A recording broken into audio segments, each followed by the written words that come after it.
So I'm here to talk about HTML5 and CSS and like how we can kind of start using it in applications today and what the interesting features are and that kind of thing. So I kind of just would like to query the audience to see like what do people actually want to know about HTML5? Is it more like an overview? Like, do people want to know what it is, or do they want to know more about like more advanced features of it, or how you might actually apply it? So who knows about it really, actually, HTML5, and who's actually built applications with HTML5? Anyone done any? A little bit. Cool. All right. Well, that's a good beginning. So about myself, my name is Ryan D. If you guys know me, I work here at Pivotal. I've been here about 3 years. I've been doing web development for about that same time. Before that, I was doing graphics programming at Activision, and I did that for a number of years. So I have a lot of experience working on different platforms and working with like graphics in general. And the thing that really interests me about HTML5 is that it's a very interesting crossover with video game technology like OpenGL, that kind of thing, with the web browser. And it's like right here today, and it's happening on mobile devices and web browsers like that we're seeing today. And it's really exciting. So I think it's particularly cool that way. So what is HTML5? This is the textbook definition of what HTML5 actually is, but it's basically a specification that brings together new JavaScript APIs, HTML, CSS, to allow for much richer content. Basically, it's like it allows us to do a lot of what we already do today with Flash or JavaScript or CSS, but in a way that where it can be implemented by browsers and where you could actually take advantage of hardware acceleration, that kind of thing, on different platforms. So how do you start using it? You just add this doc type HTML, pretty simple. Backwards compatible across all the major browsers, including Internet Explorer. The cool thing is it switches the browser into standards mode. And generally, you'll be able to use like all the tags in HTML5, and they'll kind of work. In Internet Explorer, you'll probably have to create a special style sheet to like turn certain elements into block elements, but it's not really a big deal. There's a bunch of articles about how to do that. So why should I use HTML5? Well, it's cool for one.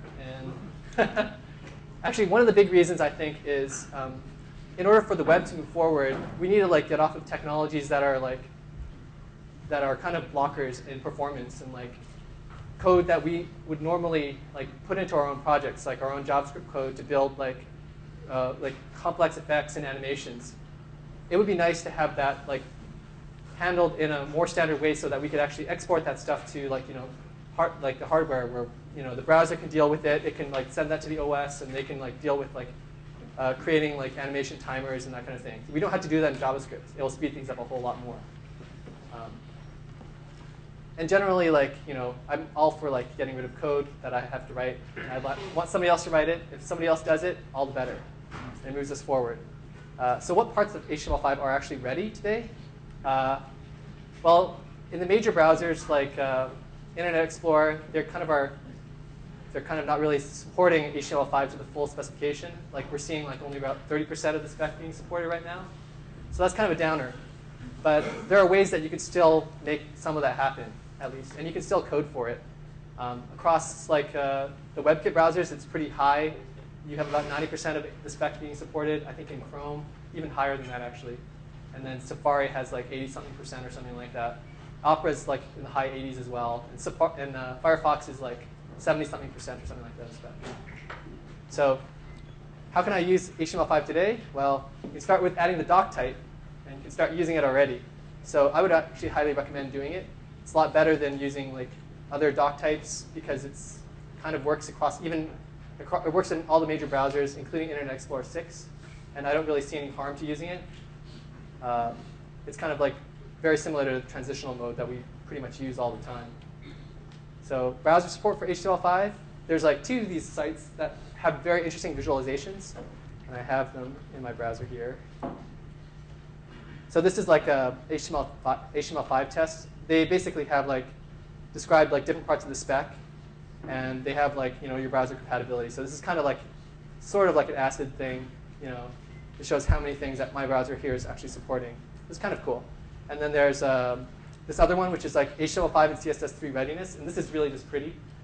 It shows like, you see here that for most of these features, like WebKit, Safari and Chrome are pretty good. Opera has a lot of support in Firefox, and then Internet Explorer is kind of non-existent. But there is some support, so it's not that bad. Another thing, I don't know if you get this, but the point was made at jQueryConf that between Firefox and WebKit, you've covered basically all of the mobile browser spectrum, right? Yeah, pretty much. You can sort of ignore IE. So. Yeah, definitely, that's true. I'm going to get more into like where like it's appropriate to use it, but this is like sort of a really interesting. You should probably look at this page. Like the projector doesn't really do this justice, but anyways. So getting to like some of the actual meat of like what HTML5 is about. There's like the DOM and the changes to the DOM. So one really sort of simple change that I really like actually is like just being able to put data and attributes like into the DOM. Like you can just specify data dash whatever property you want.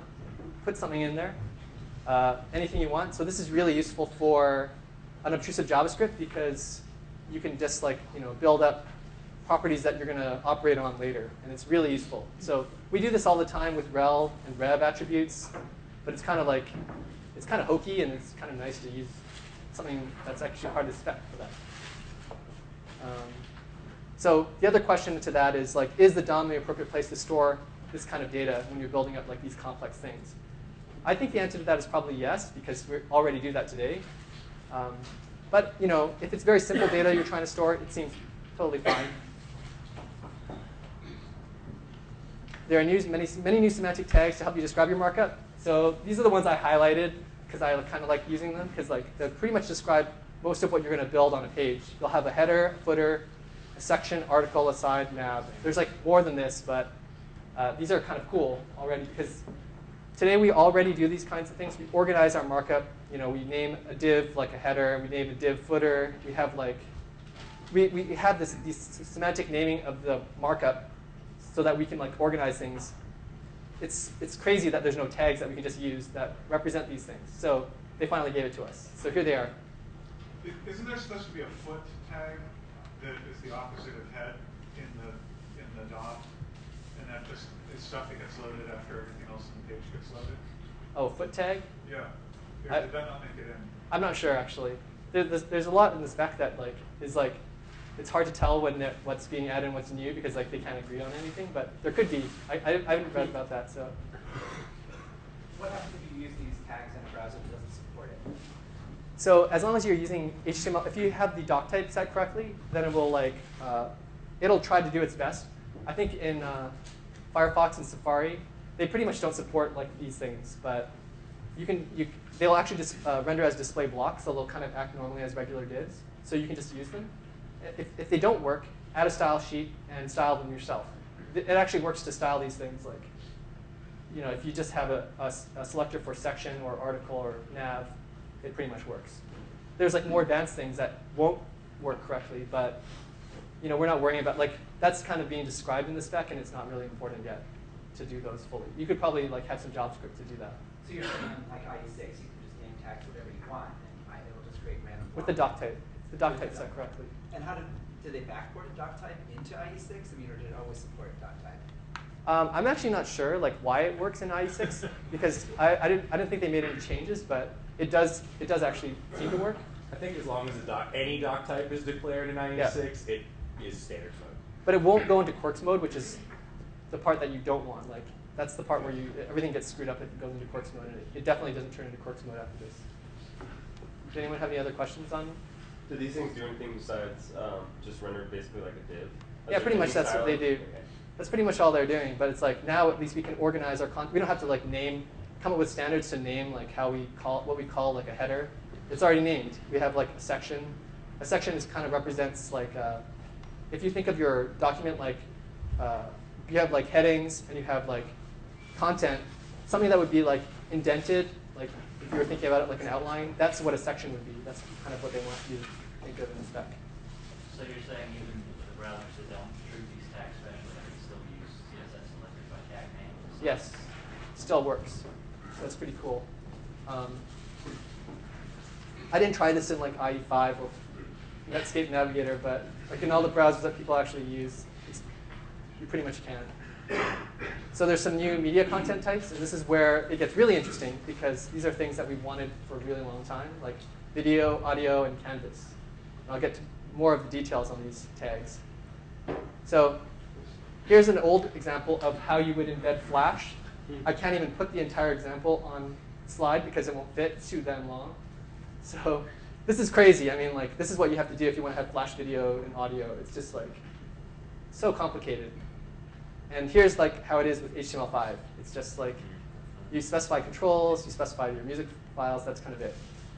Of course, this is like a gross oversimplification of like what's actually going on.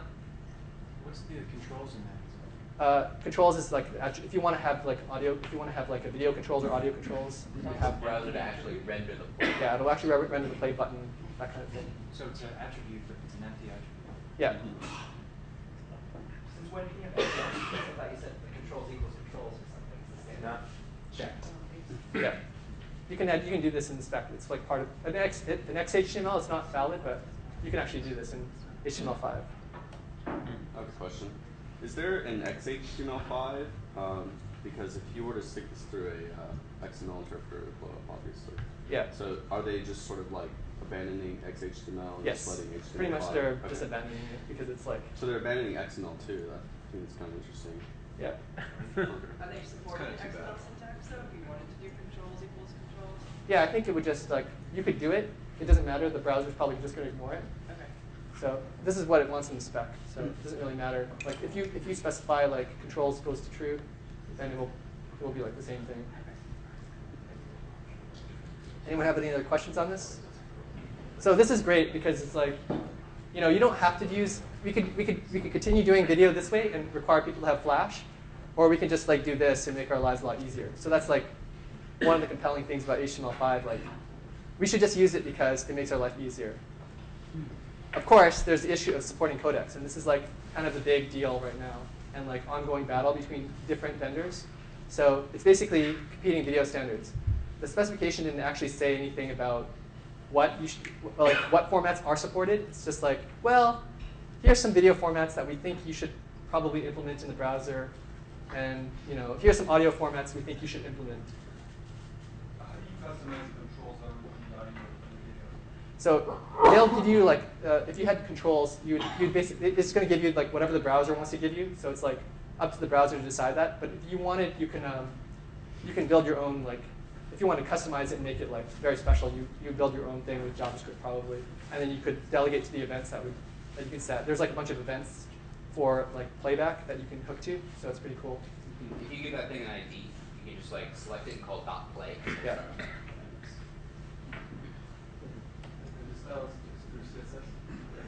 Yeah, you could style, like then you'd have your controls. You could style it through CSS and JavaScript. It's pretty much standard like what you want. If you want something very customized, but a lot of the time, like what people just want is a play button and stop.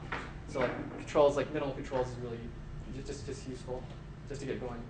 So 3 of the codecs here, VP8, which just got announced, like Google open sourcing it, like that's pretty exciting.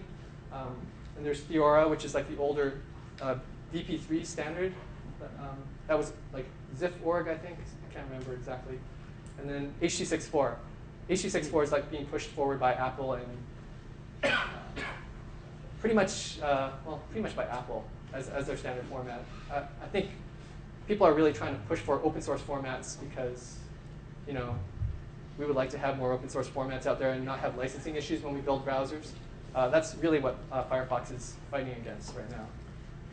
It kind of looked like a losing battle until VP8 was like open source, because like the complaint against like Theora was that the codec's really slow, and if you like transcoded all your video to that, it would destroy the entire web because it would take too long to like just view your cat videos on YouTube or something. So that's what they're saying. For audio standards, it's Arborbis and MP3. That's kind of what's recommended. I think there's probably others, but you know, the standards are always constantly changing. So it doesn't really actually prefer one codec over another, but it looked worrisome that we were going to be stuck with H.264 and maybe H.265 like down the road. Codecs that are patented until 2030, so we'd be stuck with this for a really long time. So an interesting thing about VP8 is that IE9 will support VP8 codec if you have the plugin installed. So there's some hope for it outside of everything being H.264. What does Apple support? Apple supports Only H.264 pretty much. Yeah, they're like the only holdouts on VP8 so far. And so there's no one codec that works across all three browsers. So that's correct. Useless. Doesn't Apple own the rights to H.264 or something like that? Yeah, I think they're patent holders on H.264. They're part of the consortium. And there seems to already be some legal action around VP8 versus H.264. Yeah, it's like really, there's like drama all the time about that. I don't know why they can't just figure it out. Anyways, so about audio video codecs. So what do you do? Pretty much if you want to use the audio and video tags, you got to transcode everything in all the formats and have support all of them at the same time. So that's really annoying. You got to store both versions, and it's gonna, you got to have that on your server. But I don't know, disk space is getting cheap these days, so whatever. And if you really want, fall back to Flash. If you must, like if you have to have it, and you don't want to like deal with transcoding, there's always like ways to do this. And this guy has like in his blog, he kind of describes like Flash fallback, which is pretty good. So I'd recommend doing that. Doesn't Flash have H.264 support? It does. They've licensed it. So that is kind of like the lowest common denominator. You could have H.264, and then if your browser doesn't support it, just downgrade to Flash. Exactly. So that's what I would probably recommend. That's like, it's kind of up to you. Like you can try to push forward the new open source codecs, kind of like your choice. I would still have to transcode it twice because the FLV format is different, right? What's that? You still have to transcode it twice because it's two different container formats. Yeah, I think the container format is different in VP8. Like I haven't read about the new container format. It's like, I can't remember the name of it, but it's slightly different. And you might have to transcode it yet again for that format. So I don't think you can really get away from having to transcode it to different formats. Like you're going to be stuck doing that no matter what. Unless you just want to support Flash video, and then you can just do one. Sounds like a good web service that somebody could do. Like, That's hey, right. we'll transcode all of your videos and make it platform It's called ripcode. There's a software called ripcode. Okay, good. That's good to know. There's like a bunch of people build this kind of stuff all the time. That it's like necessary to do that. But I think more of these kind of things make it easier to use certainly. Any other questions on video and audio tags? Cool. So there's new attributes and types for input element. So it's finally getting some love. Basically, there's min, max, autofocus, placeholder, support for regular expressions. So we kind of do this thing already with a lot of JavaScript and server-side stuff, and it's really annoying. They're now baking these things that we do all the time, whenever we're building forms, into the spec. So it's great, it's finally here. There's new support for new types, such as URL, email, date, and time, and validations on that. So it's great. If you want to use it today, the spec is basically built on what Google's been pushing forward as web forms too, and you can already include that JavaScript and use most of these features in any browser. So I highly recommend, if you want to do form validations, use that because that's going to be what the spec is moving forward. So drawing in HTML5. Drawing is the part that I think is really exciting because this is how we can get away from doing a lot of the horrible things that we do right now in the DOM, basically have millions of elements and then have images styled on each one, and then we move things around all over the place, and it's pretty hacky. With drawing, we can actually build a lot of the widgets that we want, that the designers are that want to have for user interaction, and it's much simpler because we have better kinds of primitives to work with rather than just boxes and images, which is it's really it's trying to use rocks to I don't know, do something with it's like trying to build a ship with rocks, I don't know. It's really frustrating. It doesn't float. So SVG is not really actually part of the HTML5 standard, but I wanted to bring it up because it's really a lot about what drawing is about in the browsers, and it's kind of following a lot of what the Canvas, the other drawing option. It's it's an older standard that's very interesting. They're both different. They're both interesting. They have all sorts of different followings. So I'll talk about SVG first. So SVG is scalable vector graphics. It has a concept of a scene graph. So basically, it's XML And if you want to deal with it, you have like elements like lines and like different shapes, and you kind of add it to this SVG element, and then you're basically drawing static images with it. It has like so it's similar like it's like a DOM of its own, with elements that you create. All modern browsers except IE will support and render SVG markup directly, like right now. And then IE9 will actually support SVG standard, I think the SVG 1.1 standard. So that's pretty cool. So SVG you can use right now like for static drawing. If you want to do animation with SVG, there's actually a standard specified by that called SMIL, which is Synchronized Multimedia Integration Language. And it's available right now in Chrome and Firefox. Of course, Apple's not really supporting it. But it's also known as SVG in time. And there's actually ways to get this to work in Apple's browsers too. But it wouldn't necessarily work on their iPad or iPhone. But it's interesting nonetheless, because like you can have like a complex scene graph rendered with SVG, and it kind of performs pretty well. Certainly better than like what we're doing right now with images and divs. Like it's a lot better. So Canvas is the other interesting thing, which is oh, go ahead. You might want to mention like Raphael is a really good JavaScript library if you want to support Internet Explorer and do SVG, because it's very similar to SVG. Yes, falls back on VML. All right, yep. sorry. I'm going to get to that. First, I want to talk about Canvas, which is the new element for rendering bitmaps. It's a kind of a standard that has been pushed forward by Apple. It's a much lower level standard. So basically, you could implement SVG on top of Canvas. You can implement the scene graph and do it just with Canvas on platforms that don't support it. So Canvas tag is really simple. You just have Canvas, and then inside of the Canvas tag, you would specify what you want to happen in browsers that don't support Canvas tags. So if I want to, if I was going to draw something, and I want to like say like, okay, people who don't have Canvas, they get some image like with a sad cat. I would put that sad cat image inside the Canvas tag, and it would just render the sad cat images on like Internet Explorer. So basically, what Canvas lets you do is it's basically like a bitmap rendering. It rasterizes like drawing that you do with JavaScript, with the JavaScript API. Right now, it's primarily a 2D API. It's pretty simple, but it actually is enough to do a lot of the complex stuff that we want to build on websites. So I think it's a pretty workable API. It's not that hard to use. The JavaScript API is pretty good. It's described by Mozilla has a really good tutorial about how to use Canvas, and I highly recommend reading it. I have that here, I think.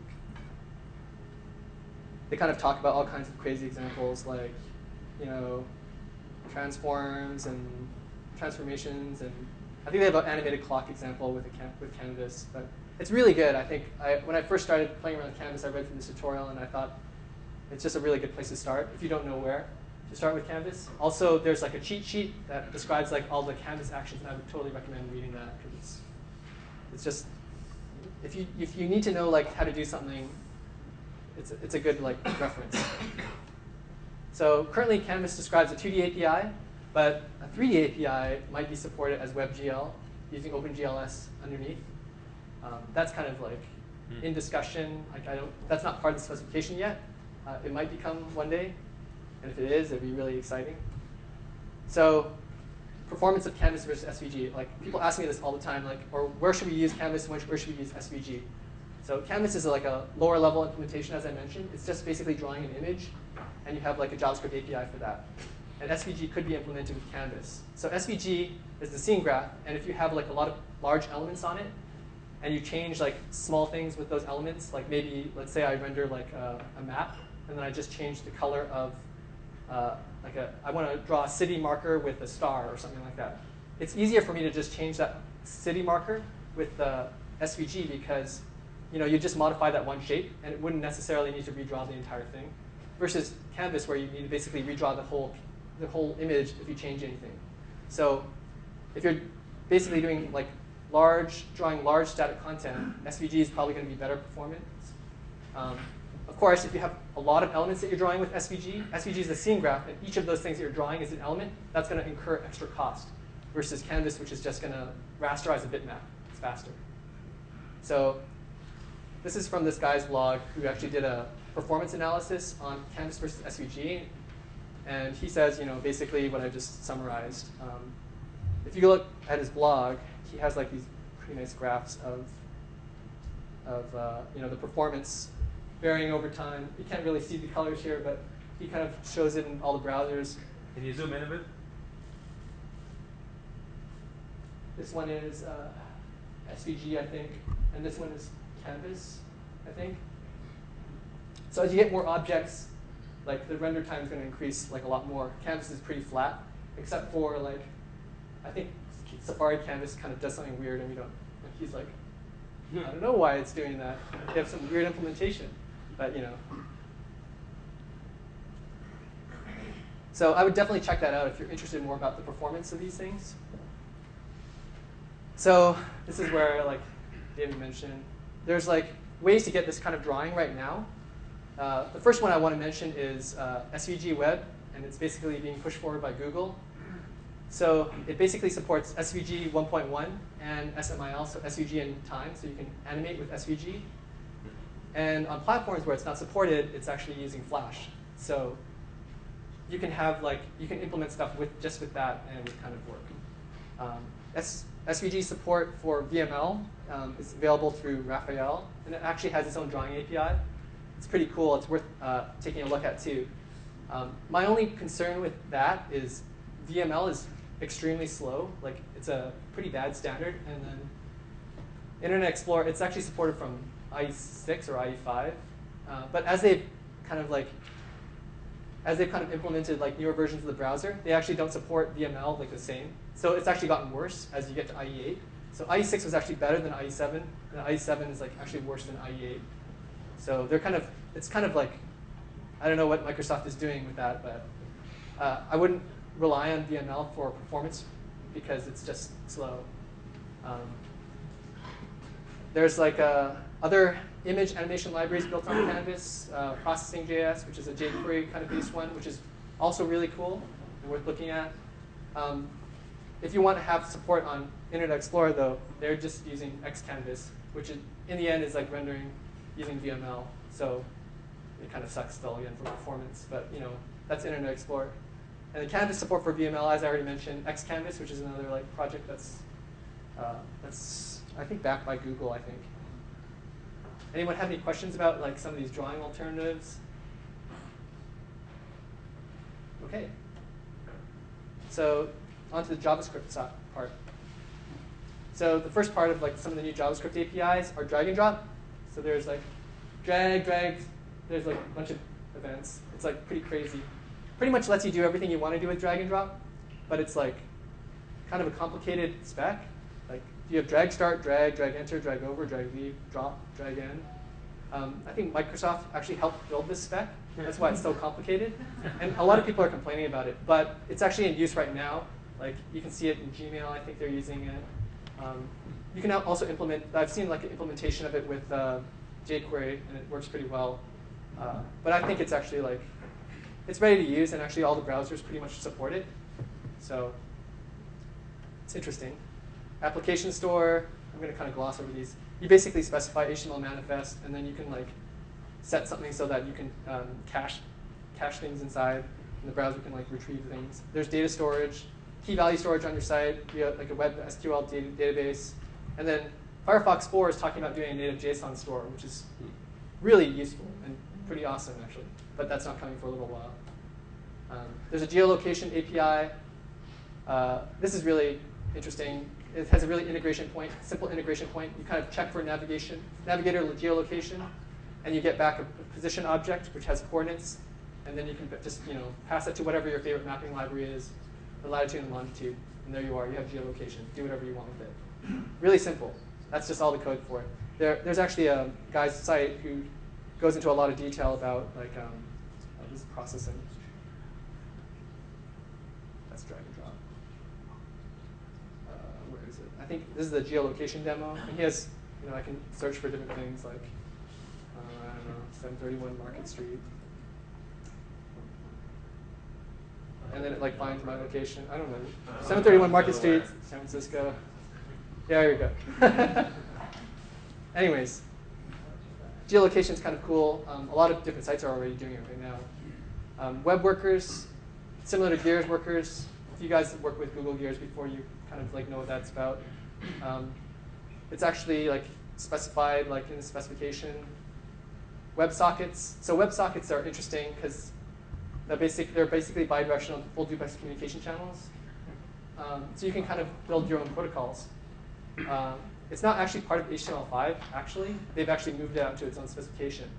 But you can build really cool things with WebSockets. Because doing stuff with HTTP is not like sufficient sometimes. Like if you want to have like a chat client, it's kind of sucks to do, or you have to basically use polling or other kinds of like crazy like hacks on HTTP. So it's kind of nice to build your own protocol. It's coming in Firefox 3.7. It's pretty exciting. Any word on IE? Are they thinking about WebSockets at No. all? Nope. Isn't it in Chrome already? Chrome has WebSockets. Yeah, Chrome has WebSockets, and it's basically a WebKit, so you have it there. I don't know if Opera supports it or not. I can't remember. But so here's kind of a, I'm sure some of you might have seen this, but I'll show it anyways, because it's cool. Basically, as 20% time, some people did this like, you can hear the sound, but basically they implemented Quake with HTML5. Oh, it's so dark, you can't see it. But the colors. Yeah, it's like multiplayer, and it's using WebSockets and like Canvas to draw everything. And this is like, the fact that we can do this now in a web browser is pretty cool. And you know, yeah, it's great. I'm glad someone has time to do this. Wait, this was someone's Google project? This is someone's Google project, like Yeah, their 20% time. Safari? What's that? They're using Safari? Yeah. Maybe it was just the person who took the video. I don't know. Maybe it's WebKit. As long as it's in WebKit, it's like. Maybe it's more impressive than if it's in Chrome. Yeah. Sort of like, you'd be like, yeah, you probably hacked Chrome. So. Yeah. Like, well, whatever. So that's pretty interesting. So on to the sort of the last part of what HTML5 brings, and that's, well, CSS specifications. So CSS3. And actually, a lot of what we do already involves a lot of CSS3. First thing I'll kind of talk about is font face. So font face allows you to specify like your own downloadable fonts. You basically specify like a font family, and then you can just start using it. It's pretty simple. If you want to actually, if you want to use it today, you can use like Typekit or Google's web fonts thing, which just got released. Basically, they have like wrappers that set up like downloading the font and setting everything up for you automatically across all the browsers. So I think on most of the browsers, it's like open type fonts that you're supposed to use. And then like in Internet Explorer, it's like true type fonts. So it's kind of a pain to like support both. You have to have both downloadable. So this is, if you want to like not worry about it, just use Typekit or Google Web Fonts. And then CSS selectors. So a lot of these selectors you probably already use, or you might use. Like the attribute selector is actually one that's probably pretty popular in first child, last child. Those are now part of the spec. You should just use them. They're there. There's the not selector. Not selector lets you like, you know, take the inverse of what you specify in the brackets. So you specify another selector on the inside. Great. I'm always trying to find a use for that one. That's not really supported in Internet Explorer, but you know, whatever. Display inline block. It's like if you want to have a block element, a block element that behaves as an inline element that has width, then you use inline block. And it's pretty nice. So if you want to use, like, this is especially useful if you're trying to style forms and you don't want to float everything, because sometimes it's a real pain in the ass to do that. Use inline block. It's great. That's what it's for. Borders. So there's border image. So those of you working on Palm probably know all about border image and how it works. It's kind of weird. Border radius. So you get rounded corners, finally. Box shadow. Box shadow is pretty cool. You basically get shadows on things. It's pretty much usable now. I'm not specifying. In these things, you're supposed to specify like Moz or WebKit in the front, but for this example, I'm not going to list all the variations of it. Are you always going to have to specify Moz or WebKit in the front of it? Yeah. Until they change it. I mean, you're not always going to have to. One day. As soon as they're in the spec, they take it out. That's sort of like the whole point of the prefix. Yeah. There's people arguing that like we should not use like we should not have those like WebKit, Moz in the front because it's like slowing things down, and we have like all these crazy extensions now for things, and it's not moving things forward. You know, I don't know how I feel about it. Do these work without them? What's that? Do these still work without Moz and? No, they don't. They don't. Sometimes some of them do, but like when they become officially part of the spec, but things are so fluid all the time, so it's like it's not clear like when they're going to support stuff. So border radius doesn't act the way I want it to act, right? Like it doesn't actually curve the border, it just eats the border in a curve, right? Do you know what I'm talking about? If there's a nice like 5-pixel border and then like that border gets shaved Sure. rather than rerouted. So it's not actually that good for rounded corners, in my experience. Really? I mean, it doesn't make a 5-pixel rounded border. It eats pixels off of the 5-pixel square border. Yeah, isn't that like mostly what you want anyways? No. When would you want something different? No, you want 5 pixels all the way. Yeah, I Oh. want a 5-pixel border all the way around. A rounded rectangle, if you will. But wait, it's not that good for rounded corners relative to what? Well, no, you can still, if you want to have a, Images. you wanted to, no, images are horrible for rounded corners. Like, I think it's a horrible implementation. Like, you have to do horrible things to make it work. Like, you have to use like sliding doors, or you have to like do some other crazy absolute positioning thing, or you could like use befores and after. I mean, there's a lot of options, but they're all kind of related. They mostly use images. You could even do things like drawing. I think you can, if you use border radius and you specify a border as well, then you get like a border and a rounded thing, and then you have a background, and it would do exactly what you want. So, I'm not sure. Like, when would you, what would you want exactly differently? Like, I'm not. Maybe I'm doing it wrong, but I've always noticed that it chops pixels off of my border rather than creating a nice, smooth 5-pixel border that goes all the way around. Well, I'll take a look. I could be wrong about that. It seems to work with like if you have background stuff behind it pretty well. So actually, I kind of like using it. At Twitter, we actually use it like all the time. Like, that's how we do rounded corners. We don't even bother doing sliding doors. So, yeah. Box shadow. It's pretty much, yeah. Once you do like drop shadows on things, on boxes. Background. So this is actually only supported in, I think, Safari right now. It's multiple backgrounds. So this is how you specify it. It's really long, but you can now have multiple backgrounds, which is something that people wanted for a long time. You can simulate that with just divs and nested things and CSS, but it's kind of a pain. Color and opacity. You can now specify hue, saturation, and lightness. So you specify those as percentages if you don't want to work in RGB. I guess it's good for some designers that really think that way in hues and that kind of thing. So you can change colors really easily. It also supports hue. There's also HSLA, so you could actually specify your alpha as well. And then same thing with RGBA. You have like color values between 0 and 255, and then your alpha channel, which is a number between 0 and 1.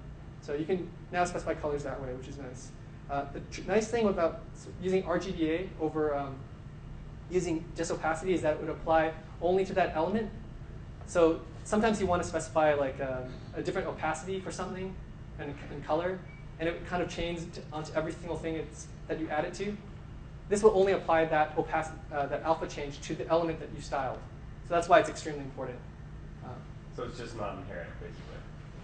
Yes. It doesn't, it's not inherent. Yeah, because like often you just want to set alpha for one thing, and then the other things you don't want to change their alpha. You want it to just use whatever alpha value, you know. You don't want it to use like that same alpha value. You don't want those things to keep compounding and inheriting, because then things just fade out completely. So it's actually useful this way.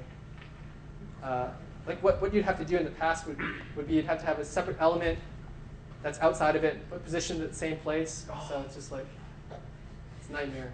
And opacity, which is finally part of the spec. So right now in Internet Explorer, you simulate the filter channel, filter alpha, blah, blah, blah. That's what it's supposed to be. User interface stuff.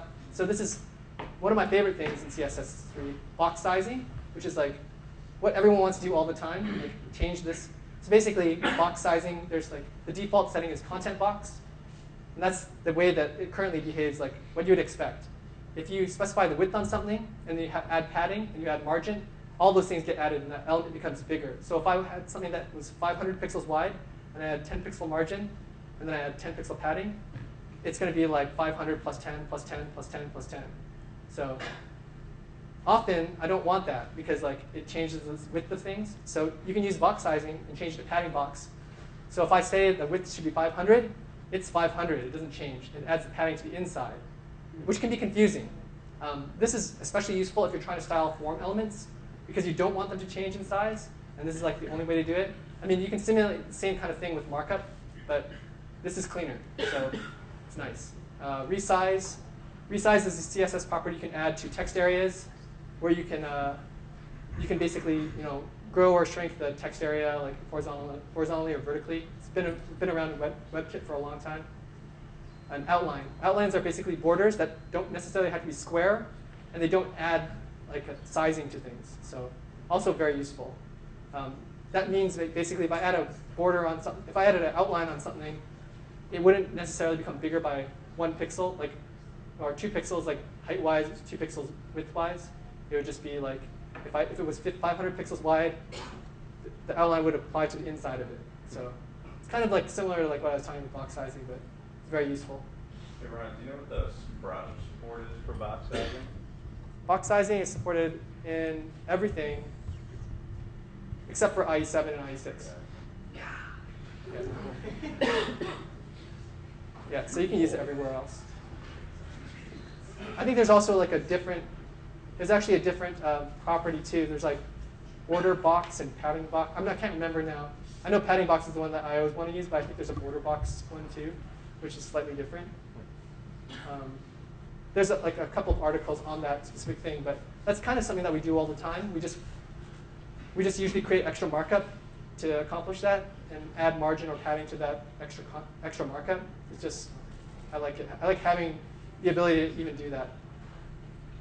So text effects, a lot of these things you probably already use right now. Text shadow, basically you can add drop shadows to text. I think it works everywhere except for Internet Explorer. Text overflow ellipsis, so you can basically truncate text to a certain point. I think that works. That actually works in Internet Explorer 8 and 7, but not Firefox. But I think its support is coming in Firefox 3.7 or 4. So it's not there right now, though. Hey, Ryan, is Quirky Mode still the right place to look for what's supported where?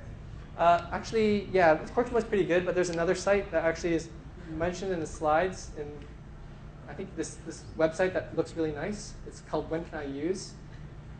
And this one actually has you probably can't read it, but you have a lot of detail about when you should actually be able to use certain things. And they actually detail all the browsers and the versions. So this is a really good reference. Pretty much all of them are waiting for IE7 to expire. Yep, pretty much. How does the text shadow interact with font face? It should actually just work. Really? Yeah. Yep, it should work. I've used it before. Do you know if there's a mobile, do they count the mobile browsers, like the top 3 or 4 in there? They're not, actually. There should be a different site made for mobile browsers because they don't support these. You would think that the version of WebKit on the iPad and iPhone would be the same version of WebKit that they actually are releasing, but it's not. It's totally a different version. And there's different support. So I haven't yet found a site that kind of details how well things are supported in mobile. But from my experience, I just kind of play around with it. Most of it's actually supported. Yeah, it's pretty good, but not everything. A lot of the JavaScript things like web workers, for example, aren't supported in iPad. And yeah, I can't. There's all kinds of things. Anyone have any other questions? Okay. So there's also word wrap, break word. So you can basically break up text. So you no longer have to do this kind of thing on the server anymore, or with JavaScript. You can just break text up wherever you want, where it's appropriate. Let the browser decide. I don't think that's actually well supported across the browsers. It might just be like Opera or something that supports it. It's cool to mention anyways, though. So transforms, really exciting. This is actually where I think a lot of what I used to do as a video game programmer, that is now applying to stuff that you can see in web browsers. So basically, you specify transformation matrix, rotation, translation, scale. Those are the simple ones, and you can modify the position of things on 2D things. So that's kind of the basic spec. Now they're supporting 3-dimensional transforms, which applies a 3-dimensional matrix, which would allow you then to do perspective and that kind of thing. So that's really cool because that lets you do like, you can basically make 3D models on a web browser, and they would basically just work. So transforms are awesome, and you should use them on the browsers that's where it's supported. So that's like, I think transforms are actually supported on everything except for Internet Explorer, but not three-dimensional transforms. Those aren't yet supported everywhere. I think that's only like a certain version of Safari, and maybe Chrome supports it too. I'm not sure. Maybe a recent nightly build of Chrome might support it. I think that Chrome supports it. Yeah, I can't remember now. So the other interesting thing in CSS3 is like transitions. These aren't supported yet in Firefox, but in Chrome and in Safari, they're kind of supported. They're really cool.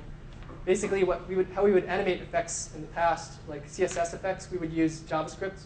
And how it's actually implemented is there's set timeouts set to, depending on what kind of easing you're choosing. So basically, if you're just doing a linear function and you're changing from one color to another over 1 second, it figures out like how often it has to change that value over that time period. And basically, it has a set interval, and every time it gets called, it changes that CSS property.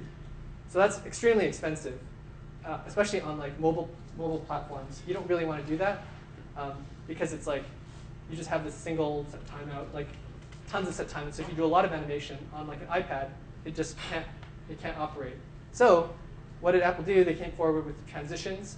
So basically, you specify a transition, you give it a CSS property and how long you want it to be, and then you also specify the easing that you want. So the function that it's going to use to transform that property from what it was to what you want it to be. There's like transition property, transition duration. These are all pretty cool. They basically, you can also chain these things together. So if you want one thing for 4 seconds, one thing for 2 seconds, you specify that here. That's in my example. There's also CSS animations. This is only supported in WebKit. Basically, you can specify keyframes for your animations. So you'd say like, I have 5 frames of animation over like, over 2 seconds, and then I have at time 0, it's going to be this property. At time 20, at time 0.2, it'll be this. So basically, it lets you specify how you want to actually animate something. So you can do all these kinds of things in JavaScript, but actually being able to do this in CSS is pretty cool. So I actually have a couple of examples of this. This is the first one, which you probably won't be able to see. But basically, there's like a Quentin Tarantino, like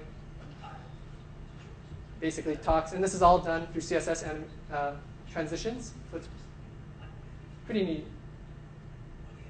I would recommend taking a look at this. This is all CSS. It doesn't work on the iPad, but. And the audio is done through the audio tag, so it's all HTML5. So, this is another interesting example. This one doesn't work in my browser because it's not supported here, but in Safari, it's actually supported, and this works on the iPad. So this is like using 3D transforms and perspective. You can toggle back face visible. You can change the shape. It all animates really smoothly. This is all done with transitions and animations. So you can do really cool things. And you can think about like layering these things with Canvas and with video. Like you can do crazy stuff. Like, Where does that example live? This is, I have it on my slides, but this is like, it's called morphing power cubes. This is like, it came out a couple of months ago, and it was like, everyone was really excited about it because it's like pretty awesome for a browser. Anyways. So that's just a bunch of divs, effectively. That's a bunch of divs. Yeah, that's right. And then they just have transitions and transforms applied to them. And your point is that those elements can be anything. They can be videos, they can be Flash games. Yeah. There's more examples of this kind of thing. This is like the most like exciting part of like CSS that I think is like being able to do these kinds of things, because it's a real crossover between like what you see in embedded systems that they've been doing for the last 10 years. But we haven't. Any of that JavaScript, or is that all CSS? That's all CSS. Wow. That's using hardware itself? It's actually accelerated, because I'm pretty sure it's using acceleration because it actually renders like at a decent speed on the iPad. Yeah, so it's accelerated. Otherwise, it would be like, miserably slow. So those are the pretty awesome examples. You can check them out. For more information, check out like CSS3 info. So let's get to like the problems with HTML5. Obviously, as I already mentioned, the spec's not complete. There's a lot of disagreement between different vendors about like what you should actually use and what they're actually going to support. And it's kind of like pain in the ass to do anything just because like it's so spotty and they can't decide on anything.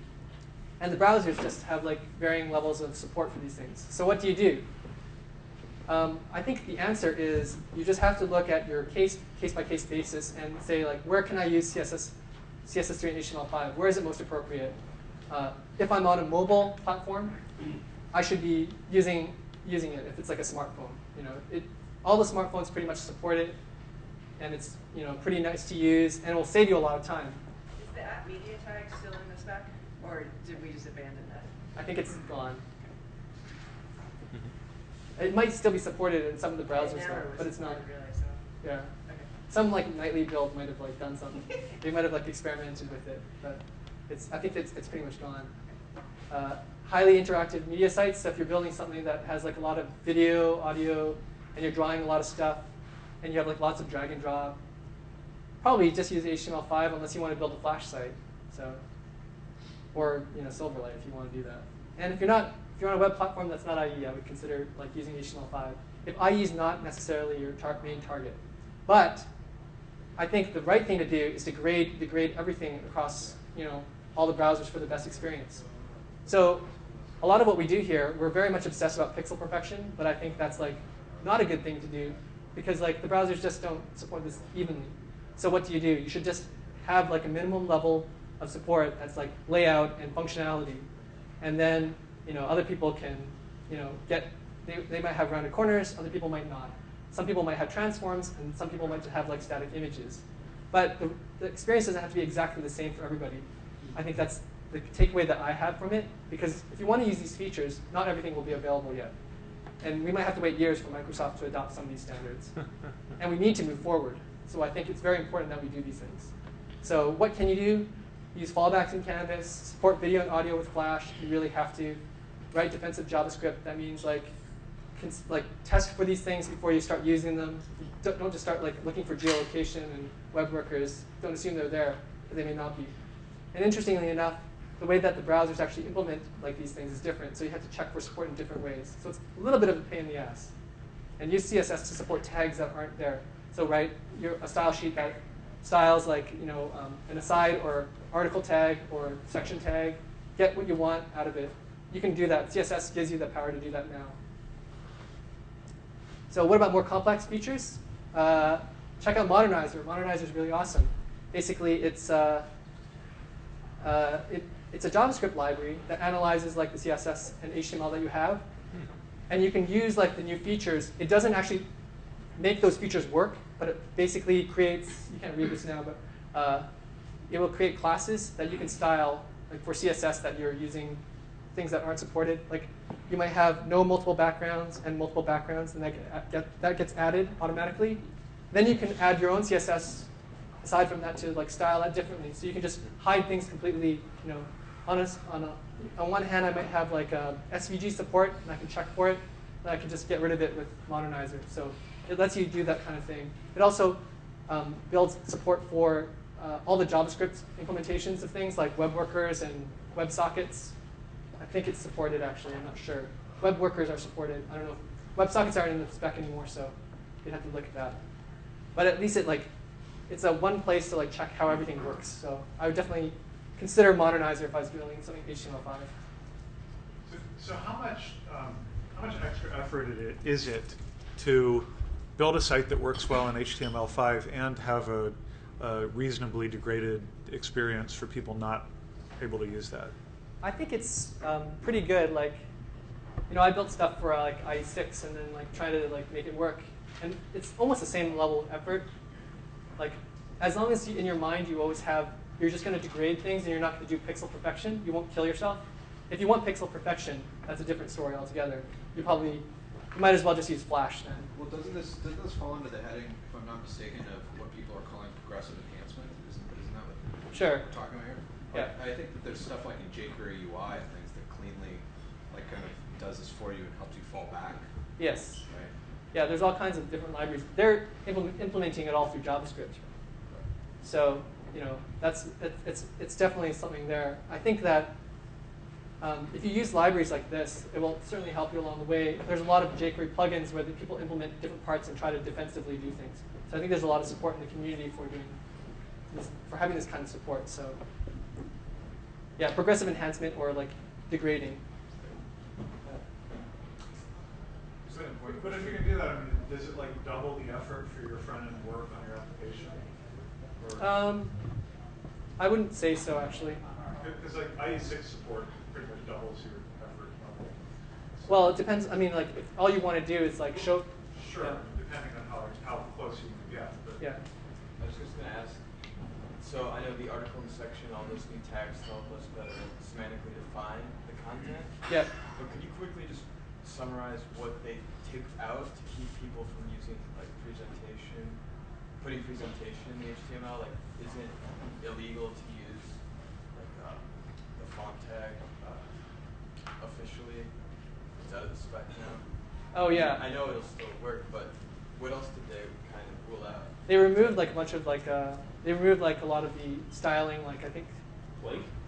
Well, Blink's been gone for a while, I think, actually. But most of the browsers still do it. They removed like strike through. They removed like some of the object embedding stuff.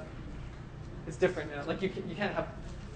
I can't remember everything that they've added and removed, but yeah.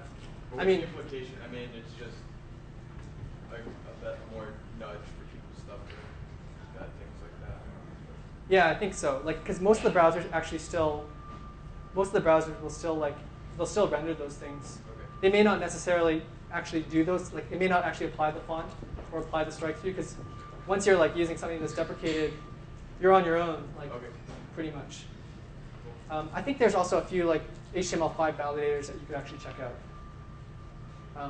I don't have the links for those, but you could like see like if you have a page that has certain HTML5, what's actually supported and what's deprecated. Oh, this is my question slide. So questions. Does anyone have any other interesting questions about HTML5?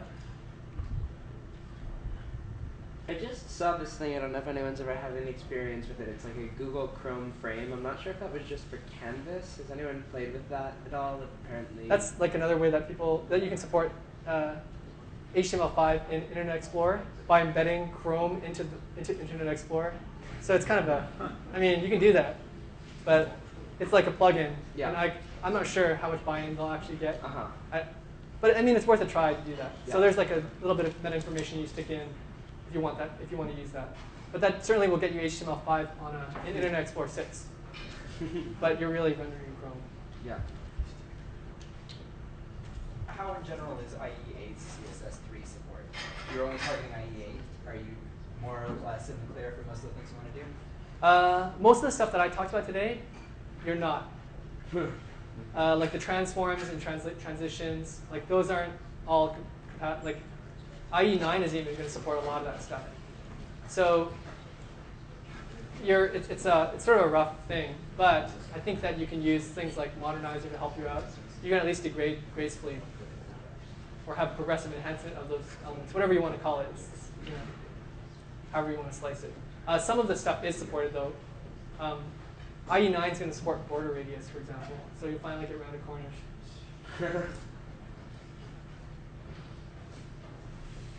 Any other questions? Cool.